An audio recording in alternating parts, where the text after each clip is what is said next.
Hey there, everybody. Franklin Taggart, and it is time for a virtual coffee break. This is the first coffee break, I think, of 2023, so I welcome you to a new year. I took the first week of the year off, and it felt really good. I needed it. I had done a video every day of last year, 365 days in a row. Some days I did more than one, and then I did courses on top of that. So I was doing video after video after video after video. And when it came to the beginning of this year, I just said, you know what? I need to take a few days away from this. So I didn't do any videos, podcasts, or blogs.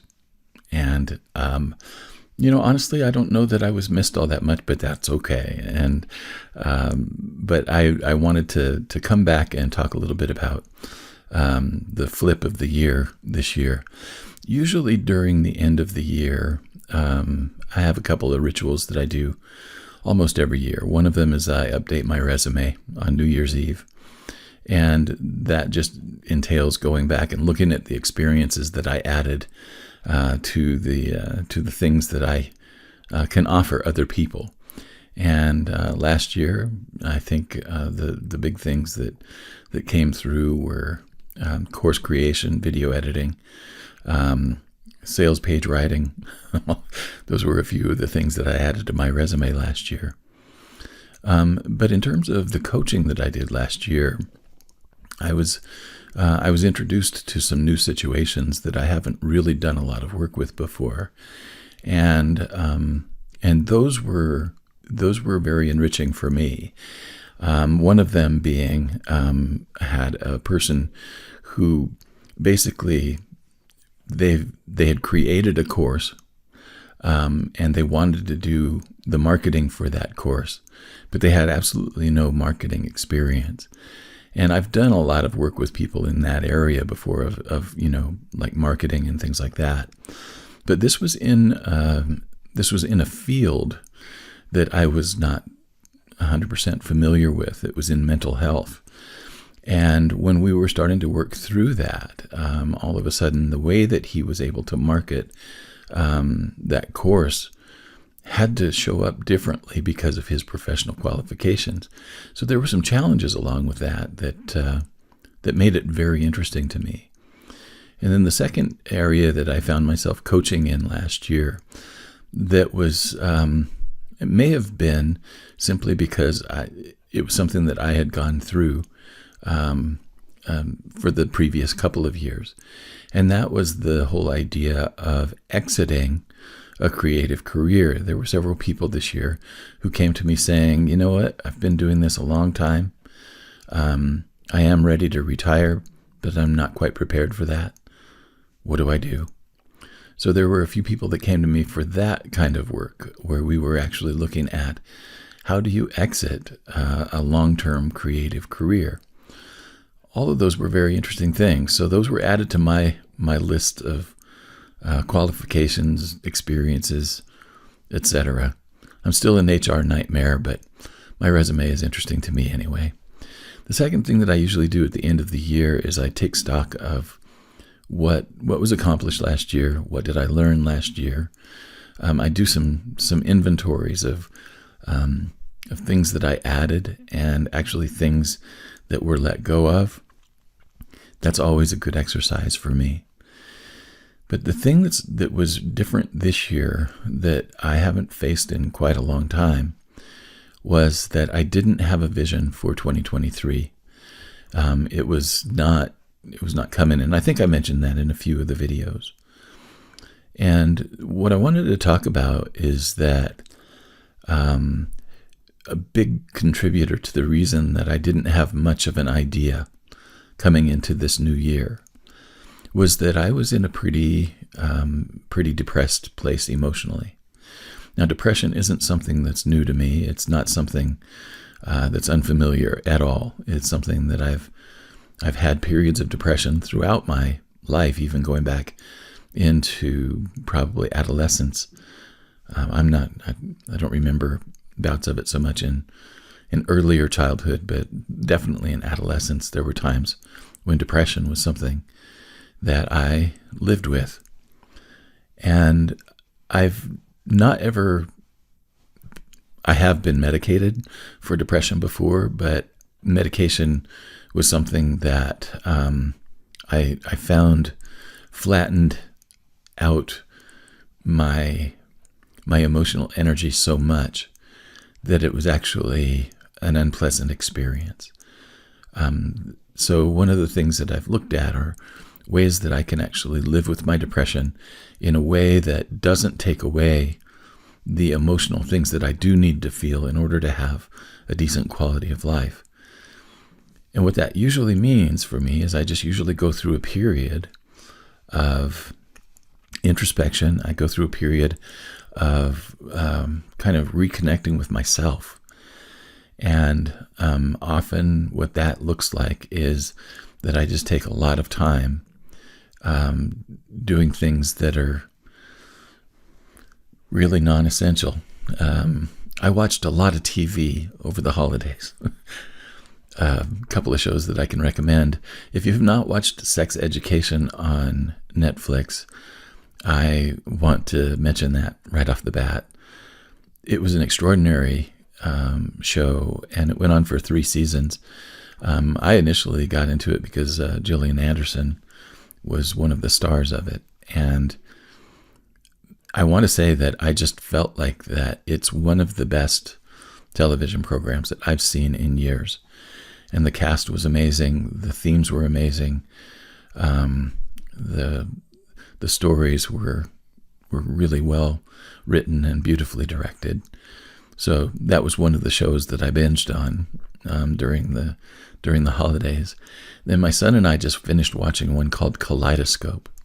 And Kaleidoscope is a suspense thriller that Giancarlo Esposito is the main star of that show. And it's an interesting concept in that there are 7 episodes in the series, and each one of them is represented by a color of the spectrum, the rainbow.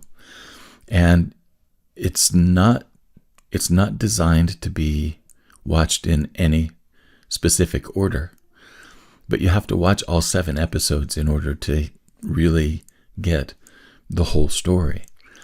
So I found that a very interesting approach, very creative. And that was inspiring to me because it's like one of the things that I loved about that is that I've been doing a lot of reading, a lot of conversations about nonlinear thinking. If you heard the most recent podcast with Perry Knoppert, we talked quite a bit about nonlinear thinking. And I've become fascinated with that because I feel like that is that's the way that I kind of naturally operate in the world. And it's one of the reasons that I didn't do so well in school, but I was still intelligent and I was still, competent. I just had a different way of thinking and a different way of learning than everyone else there, or than the way that teachers were trained to deal with it. So that particular series, Kaleidoscope, appealed to me for that reason. I could go back now and I could watch it again in a different order, and I may see it and experience it now completely differently, just because of the way that it's been set up to do that. So those were 2 things that I binged on, and I also finished watching the Longmire series. And Longmire, for those of you who know, I'm a Wyoming native. I was born and raised in Wyoming, and Longmire is one of the 2 big series now between Craig Johnson and C.J. Box. Longmire and the Joe Pickett series are both set in Wyoming. Now they're set in fictional places in Wyoming, but that doesn't make them any less interesting. But I watched the whole series of Longmire TV shows over the holidays as well. Now, one of the things that happens when I do that, there's something, I don't numb out when I'm watching. What I find is that I reconnect emotionally. And I think that that's the power of story, is that it does help us to reconnect with the emotions that go along with being human. And when we're in a depressed state, sometimes those emotions are really hard to reach on our own steam. And that's one of the reasons that I find reading good literature, and sometimes not great literature actually, I can connect with humanity in a way that requires very little effort on my part. And it helps me to start feeling things again, right? So over the holidays, I spent a lot of time doing that. And as a result, I didn't enter this year with a real clear vision of what I'm going to do. So the only commitment that I've really made for 2023 is a commitment to my own health and well-being. And I'm going to let my business flow from that instead of focusing on my business to the detriment of my health and well-being.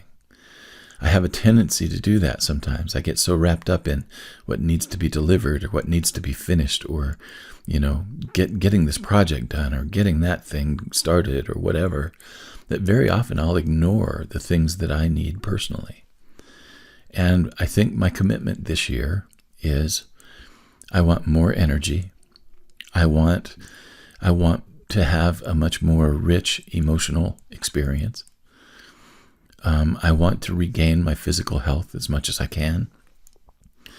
And I want my business to be served by that commitment instead of the other way around.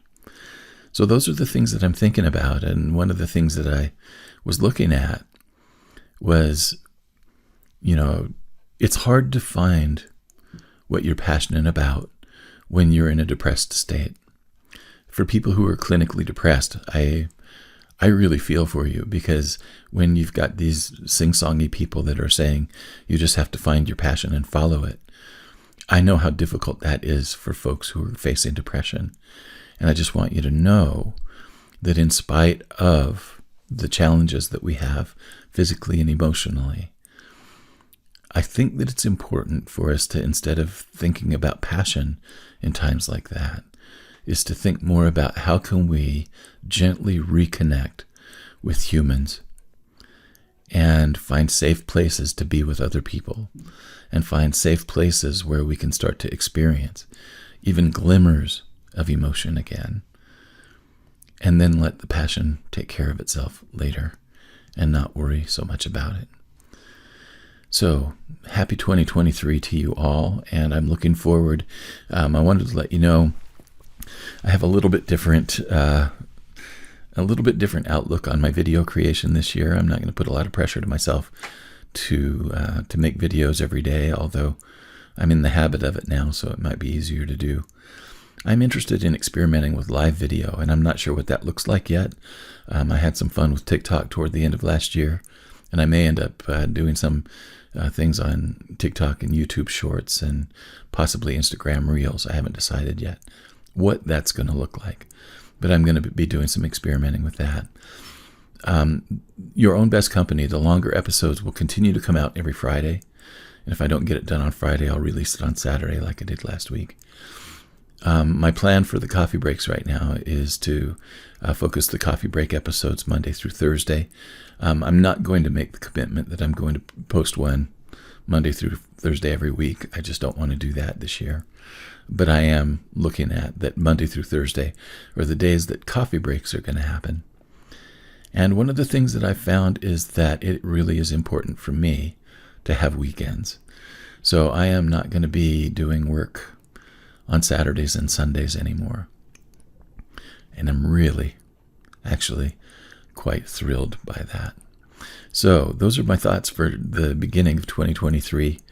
I'm looking forward to what we can all do together, and I wish you the very best of all that's possible.